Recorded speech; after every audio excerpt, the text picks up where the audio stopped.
तर मित्रांनो, मी तुमचा ब्लॉगर ओंकार स्वागत करतो तुमचं माझ्या आजच्या ब्लॉगमध्ये आपल्या शेतात ट्रॅक्टर आलाय. त्यासाठी आपण आपल्या ज्वारी टाकायला जायचं आणि तुमच्या ब्लॉगरनं अशी पटकन कपडे बदलून घेतली बघा आणि गेला डायरेक्ट शेतात जाण्यापूर्वी आधीच ज्वारी वगैरे म्हणजे विस्कटलेली होती आणि 50% काम तर काय आधीच झालं होतं. आणि ते निम्म झाल्यामुळे ते दगड जो होता तो जरा सरकला होता, त्यामुळे ते सचिन भाऊ तसं करते.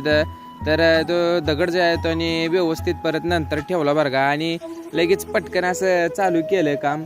म्हणजे 50% राहिलेलं आहे ते पण आपल्याला लवकर करून घ्यायचं. तरी काय ट्रॅक्टर असा जाते तसा लगे खाली येते, कारण आपलं क्षेत्र जे राहणं जाय तर थोडं जाय, त्यामुळं पटकन होत होतं. तर ही ज्वारी आहे बघा आणि ही ज्वारी विस्कटली आपण आधीच ऑलरेडी.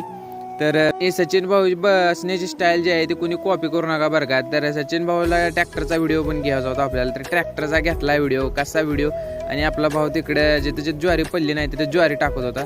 तर कसा आहे बघा का आलाय का नाही शूट भारी. आणि ह्यो गडी मागं फिरत होता, कारण बघत होता कुठं ज्वारी पडली आहे कुठं नाही, तर बघायला बरं म्हणून बघत होता तो. तर याच्यासोबत पण शूट घेतला आपण आणि आपल्याला लास्टला सगळं झाल्यावरती असं घाण काढायला लावलेली, म्हणजे त्या पाळीला लागलेली. तर ती काढायला लावली ब्लॉगरला शोभत नाही, पण काय करायचं आता, ब्लॉगर असला म्हणून काय झालं तसं काय नसतंय, म्हणून आपण घेतलं बरं का घाण काढून.